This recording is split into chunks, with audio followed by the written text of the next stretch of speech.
नमस्कार दोस्तों, देश एकेडमी में स्वागत है। जैसा कि हम जो सीरीज चला रहे थे जिसमें हम आदिवासी विद्रोह को एक एक करके कवर कर रहे थे, उसी सीरीज में आज हम देखेंगे तारापुर विद्रोह। तारापुर बस्तर के अंतर्गत एक परगना आता है। ठीक, यहाँ पे एक विद्रोह हुआ जो 1842 से 1854 तक चला। जब ये विद्रोह चला तो उस समय वहाँ के शासक थे राजा भोपाल देव या भूपाल देव। इस दौरान वहाँ तीन दीवान होते हैं, जगबंधु, दलगंजन सिंह और जगन्नाथ बैदर। ठीक, इसके बाद जो ये तारापुर विद्रोह हुआ, इसके कारण क्या थे? देखिए, कुछ बेसिक कारण थे जो सभी आदिवासियों में एक जैसे हैं, जैसे कि ब्रिटिश शासन का हस्तक्षेप, करों में वृद्धि, आदिवासियों के श्रद्धा विश्वास संस्कृति पे हस्तक्षेप और दीवान जो जगबंधु था उस समय उसके प्रति असंतोष। ठीक, देखिए तारापुर विद्रोह आखिर हुआ क्या? देखिए, महिपाल देव की मृत्यु के पश्चात जो थे वो भोपाल देव बन गए बस्तर के शासक। ठीक, दलगंजन सिंह सोचे थे कि वो बस्तर के बनेंगे दीवान, पर अंग्रेजों के प्रेशर में दीवान बन गए आपके जगबंधु जी और इनको बना दिया गया तारापुर परगना का गवर्नर। जबकि ये भाई थे किसके? ये भाई थे भोपाल देव के। जगबंधु सिंह के कारण दोनों भाइयों के बीच मनमुटाव हो गया, जिसके कारण ये जो आपके दलगंजन सिंह थे, इन्होंने निश्चय कर लिया कि वह बस्तर छोड़ के कहाँ चले जाएंगे? जयपुर चले जाएंगे।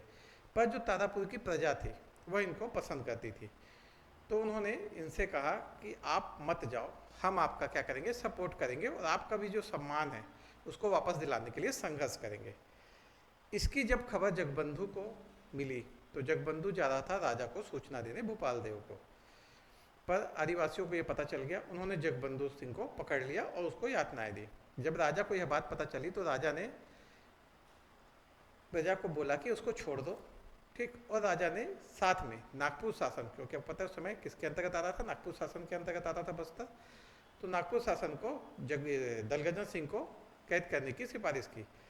फिर नागपुर शासन ने दलगंजन सिंह बंदी बनाने का आर्डर दे दिया और ऐसा सम्मन प्राप्त होते ही दलगंजन सिंह को बंदी बनाया गया। कितने माह के लिए? 6 माह के लिए। ठीक, लेकिन जो मराठा शासन था वो चाह रहा था क्या है? दोनों भाइयों में क्या हो जाए? सुलह हो जाए। इसीलिए उन्होंने क्या किया? उन्होंने ये दलगंजन सिंह जगबंधु को दीवान पद से हटा दिया और दलगंजन सिंह को फिर दीवान बनाया गया। ये जो कहानी है, ये जो हमारे इतिहासकार शर्मा जी है उनकी कहानी है, ये उनकी स्टोरी है।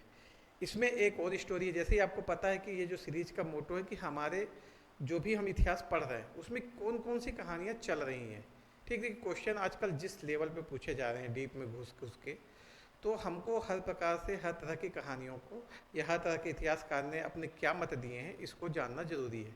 अगर आगे आने वाले एग्जामों में हमको अपना कम्पिटिटिव का लेवल बनाए रखना है, तो कम्पिटिटिवनेस का। ठीक, तो ये जो था, ये जो हमारे इतिहासकार शर्मा जी के मत थे। पर यहीं पे एक इतिहासकार शुक्ला जी का मत था कि जो बस्तर के राजा हैं भोपाल देव ने गवर्नर बनाया दलगंजन सिंह को तारापुर का, और अंग्रेजी शासन और नागपुर के शासन के आदेश पे उन्होंने तारापुर परगने का क्या किया? टकोली को बढ़ा दिया और दलगंजन सिंह को आदेश दिया गया कि कैसे भी इस टकोली को क्या किया जाए? वसूल किया जाए।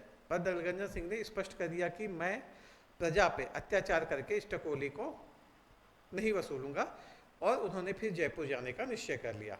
पर जो वहाँ के आदिवासी थे उन्होंने उनका ये समर्पण देखा और उन्होंने बोला कि देखिए, आपको कहीं जाने की जरूरत नहीं है, हम आपकी हेल्प करेंगे और इनके खिलाफ विद्रोह करेंगे। ऐसा होने पे इसकी सूचना जैसे ही राजा को पता चली तो राजा ने जगन्नाथ बैदर और जगबंधु को दलगंजन सिंह को गिरफ्तार रोकने के लिए भेजा।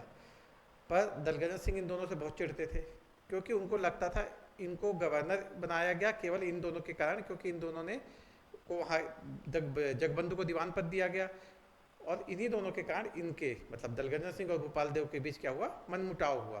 तो ये जो दलगंजन सिंह है ये इससे बहुत चिढ़ते थे। तो इन लोग आए तो दलगंजन सिंह इनको बंदी बना लेता है और इन पे यातनाएं देता है। लेकिन तब तक नागपुर राजा के पास शिकायत चली जाती है दलगंजन सिंह की कि ये ऐसा ऐसा कर रहे हैं यहाँ पे। तो नागपुर से फिर से ऑर्डर आता है कि इनको क्या किया जाए? गिरफ्तार कर लिया जाए। जैसे ही समन मिलता है तो इनको 1850 में गिरफ्तार करके कहाँ भेजा जाता है, नागपुर राजा के समक्ष प्रस्तुत किया जाता है और इस बार इन्हें यहाँ पे 18 महीने का कारावास मिलता है। ये जो स्टोरी है ये है हमारे जो इतिहासकार हैं शुक्ल जी, उनकी स्टोरी है। ठीक, तो दोनों ही स्टोरी हैं, दोनों ही स्टोरी में कुछ टाइम दिए गए हैं और अगर पेपर पूछता है तो कहीं से भी क्वेश्चन उठा सकता है। इसीलिए मैंने जब ये सीरीज चालू की थी तो मैंने बोला था कि हम इसमें उन सारी कहानियों को कवर करेंगे जो किसी भी शासक के बारे में छत्तीसगढ़ में प्रचलित है या जिन पे किसी ने भी रिसर्च किया है। इससे क्या है कि हमारा जो नॉलेज का एरिया ये व्यापक हो जाएगा और अगर पीएससी या व्यापम में कभी भी इस तरह के क्वेश्चन आते हैं तो हमसे क्या होगी, गलती नहीं होगी।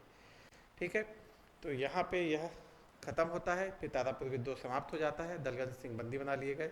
ठीक, तो आपको ध्यान रखना है, एक बार दलगंज सिंह एक कहानी के हिसाब से क्या होते हैं, 6 माह के लिए बंदी बनाए जाते हैं, फिर वापस आते हैं और फिर उनको बस्तर का क्या मिल जाता है, दीवान का पद मिल जाता है।